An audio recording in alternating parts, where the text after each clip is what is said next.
Hello, my name is David Hartful, and I'm here with Black Leadership Analysis, and I want to talk to you today about the evolution of ethnic identity development.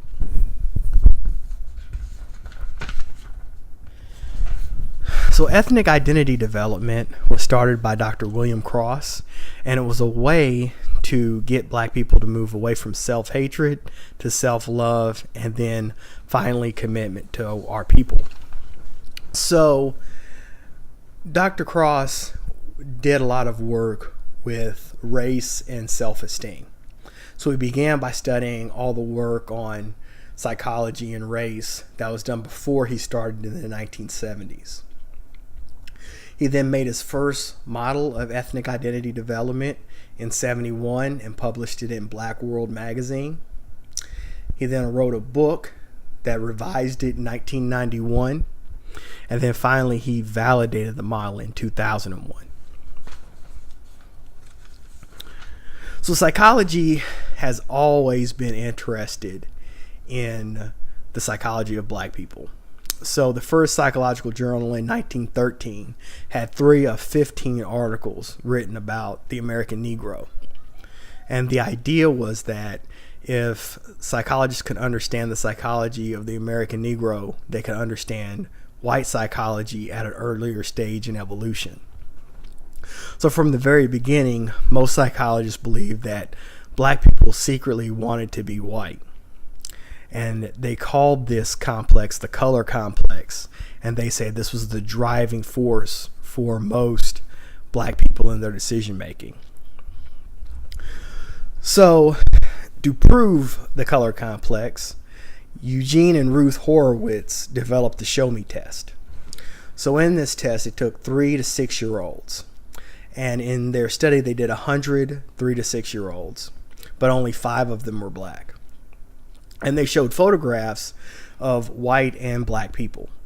And they asked the kids which one was the prettiest, which one was the most handsome, which one was the smartest, which one could be your big brother.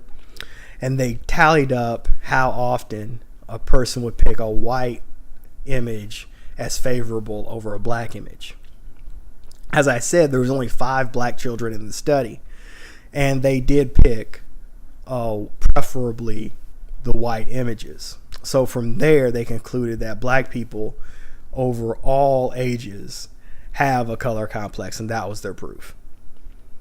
So as years pass, Kenneth and Mamie Clark began to study under the Horowitzes. And so they get their PhD from them, and then they go out to really disprove the test. So when they did their test, they took a few hundred Black children, but they separated them into light brown, brown, and dark brown. And they used dolls. And they had white dolls, light brown dolls, brown dolls, and dark-skinned dolls. And they asked them the same questions to see which doll they preferred. What they found was that dark-skinned kids chose dark-skinned dolls, brown children chose brown dolls, and light-skinned children chose light-skinned dolls. After further research, they concluded that someone that's 3 to 6 can't understand the concept of race, this idea that people with a similar skin tone are all together. But they did understand their skin color, and they could connect to people that had this similar skin tone as them. And so they disproved the Horowitz's study. So to summarize, the issues with race, psychology, and self-esteem work prior to the 1970s, the experimenters were sure of the color complex, and their experiments went out just to simply prove the color complex. They also conflated group identity with personal identity. They're two actually very different things. And so they would just project that if a Black person had a low opinion of Black people as a group, then they just had low self-esteem.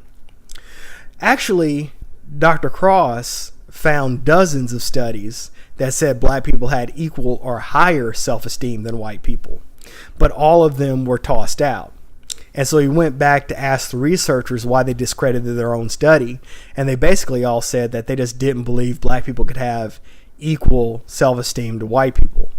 And they just figured they did something wrong and they couldn't figure out what they did wrong with the test. Another issue was the researchers projecting their shadow onto their subjects.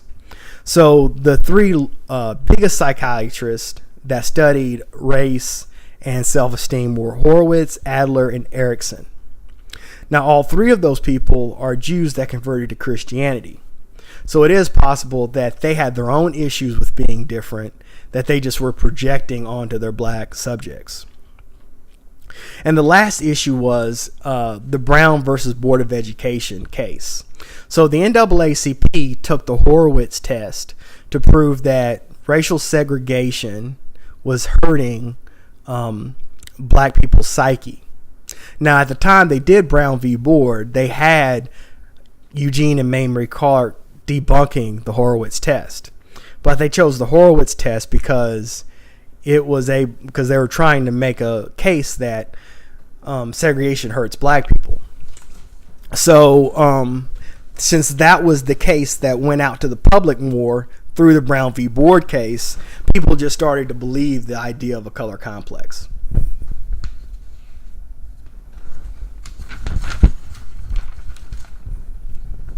So Dr. Cross's major innovation was that he understood self-concept to be composed of group identity and personal identity. So somebody could have a high group, low of themselves, or a person could think highly of themselves and low of their group. Now, if a person had a high group and personal identity, they're more resilient and less likely to have a mental illness. But a person could have a high self-concept with either one. And that also, black people are naturally bicultural. Because we're living as a minority in a mainstream society, there's going to be times when we prefer the mainstream options and things, and times that we prefer things from our own counterculture.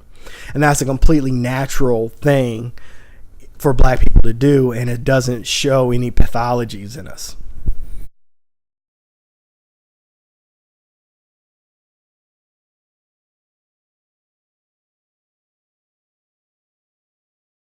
So here are the stages of ethnic identity development. So in 1971, he published the first theory in Black World magazine. And in this theory, there were no identity clusters, but every stage had a theme. So the stages go pre-encounter, which was considered to be pro-white and anti-black, then encounter, then immersion, which was considered anti-white, pro-black, and then internalization, which is just humanist, and then internalization commitment. So he developed the original theory by giving out a questionnaire.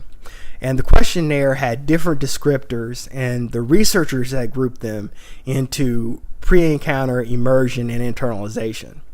And the subjects were asked to describe themselves in the past, currently, and in the future. So he used as his subjects college students. So the average age of the person was around 20 something. So he did this with a few hundred people, and he realized that the progression from pre-encounter, immersion, and internalization was a valid assumption. Now, once he did that, he then tested people's personal self-esteem, and he realized that this equal percentage of people had low self-esteem in pre-encounter, immersion, and internalization. So that's leading him to believe that there are two different saliencies, one for your group and one for yourself. So he revised his model and published a book in 1991 called Shades of Black, and his daughter is on the cover of it. In this one, he has identity clusters. So the pre-encounter stage is broke up into the assimilationist identity cluster and the anti-black identity culture cluster. So assimilationist is somebody who sees themselves as just a dark-skinned American. And so they only understand blackness in terms of social stigma. Now, they don't believe black people deserve the social stigma, but they understand it's there and they're hyper conscious of it. Now, the other identity cluster was anti-black. And anti-blackness is when they have a high race saliency, but you see black people negatively and that we deserve the negative stigma.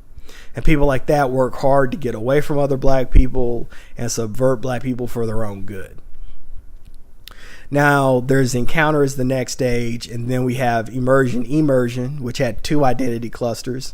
One was anti-white. These are people that are just the quote-unquote angry black man, where he just is always fighting white people and putting themselves in very dangerous situations that are kind of counterproductive. And the other identity cluster is intense black involvement. And so these are people who go out and find predominantly black organizations fighting for black issues. And they dump all their time and energy into these organizations. And the last stage was internalization. And in this one, he had three identity clusters. One was the black nationalist, which he added on the critique of Dr. Karanga. And Dr. Karanga, as you know, is the man who invented Kwanzaa. And so this identity cluster is someone who's monoracially black. So this is somebody who's interested in black and African culture, and they're not making any efforts to go out and expand their frame of reference to include other cultures or other types of people. But they don't have any anger or animosity out of their cultures and other groups of people. The next is the biculturalist. This is the African American, and this is a person that can use their Africanity to inform their decisions and likes, and sometimes use their Americanness to inform their interest and likes. And then the final identity cluster was multiculturalist, who's using tons of different identities to build like a tapestry of who they are, and they're using all their different saliencies to inform their decision making. So he then wants a mathematical validation in 2000. So there was 4 phases of the 2000 validation, and the first 2 phases were attempts to validate the 1991 model. And so in these tests, he had the different descriptors, and the researchers had grouped them with all the different identity clusters: anti-black, assimilationist, multiculturalist, randomized them, and the person had to rate the descriptor from 1 to 7, 7 being strongly agree, 1 being disagree.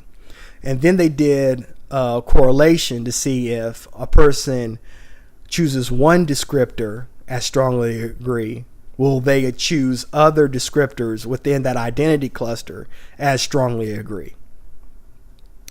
So the first 2 stages of the test, he just validates the 1991 model. And then he gives the people a personal self-esteem test afterwards. And he finds that the anti-black identity cluster still doesn't have a significantly different average self-esteem as everyone else. So the third and fourth phases, he breaks up anti-black and also multiculturalists, would have lower correlation too. And he ran the correlations again and found higher correlations with the new 9 identity cluster model. So the current model of ethnic identity development goes the pre-encounter, where you have the assimilationists, which I've already described. Then you have miseducation, which is a normal product of American school systems.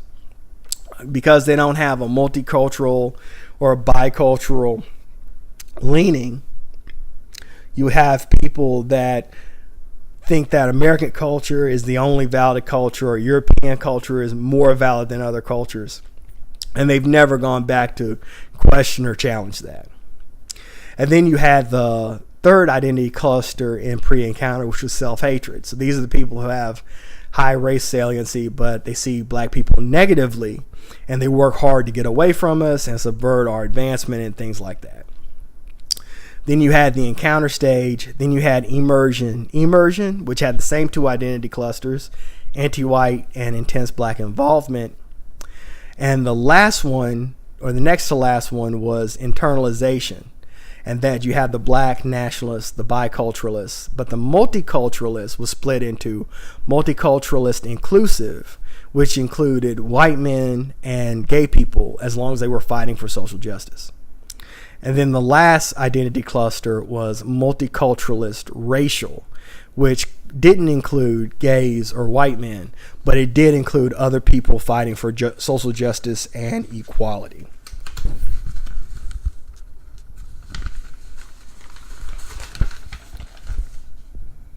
So again, from the 2000 and 2001 conclusions, low race saliency doesn't create low personal self-esteem.